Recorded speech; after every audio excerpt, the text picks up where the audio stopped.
عاقل محمد حسن سمتر oo kamid ah cuqaasha gobolka Gabiley gaar ahaan madax dhaqameedyada degmada Togwajaale ayaa ka jawaabay hadallo xanaf leh oo ka soo yeeray nin sheegtay ugaas kamid ah madax dhaqameedyada gobolka Togdheer waxaanu caaqilku ugu baaqay in aan ummadda la kala fogeyn oo tilmaamay arintani inay ahayd arin xisbi ee aanay ahayn arin gobol iyo tureer toona. Bismillahir Rahmaanir Rahiim. waxaan maanta doonayaa halkan inaan kala hadlo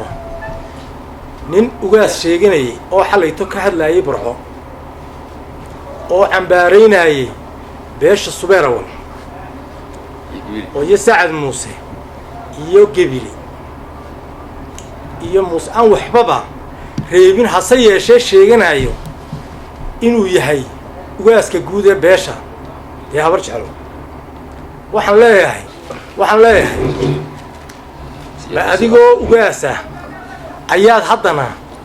leedahay beesha Habarawal waa beer yaro caws ka baxo oo Gabiley ku taala oo ay ku faanaan iyo laba inan oo xisbi ku wada jira oo siyaasiyiina oo wax isweydiima maanta loo caaya Habarawal ma xisbiga wadani bay noqotay markasta uu ka xishooday xirsi eed adigoo ugaas sheeganayaana ka xishoo weyday alle nasiib dar halkaasina waad inankii korbaad markaa u qaaday annagu siyaasad baan u aragnaa annaga xaggayga macna ay ku fadhiyaan laba inan oo wada hadlaya ma jiro midna hoo ugaas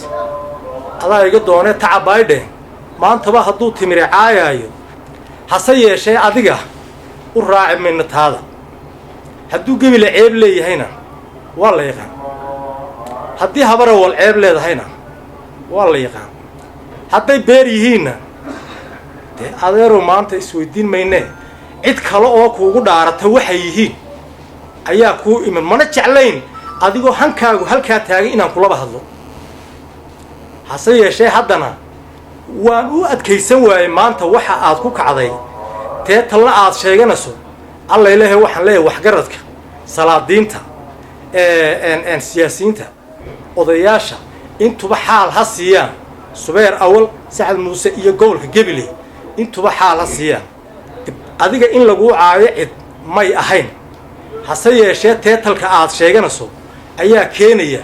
in lagu caayo maxaa Gabiley gafa ee ay adiga kugu samaysay ee ku gaarsiiyay maxaa Sacad Muuse kugu sameeyay maxaa Subeer Awal kugu sameeyay ba Subeer Awal ba beertaadi noqday maanta beedna yaandarade balse anigu horta dib inaan u tooydo ayaa ka fiican inaad bal horta caadi ay tahay oo aad sidaa ku tahay ugaaskii iyo inaad tahay lagu soo adee madax lagu soo duubay oo ninkii labada tuurood cunayay una tahay waliba waxaan leeyahay ninkii labada tuurood labada gacmo ku kala cunayay una tahay waa Cabdisalaam Maxamed Bade Bulsha TV Gabiley.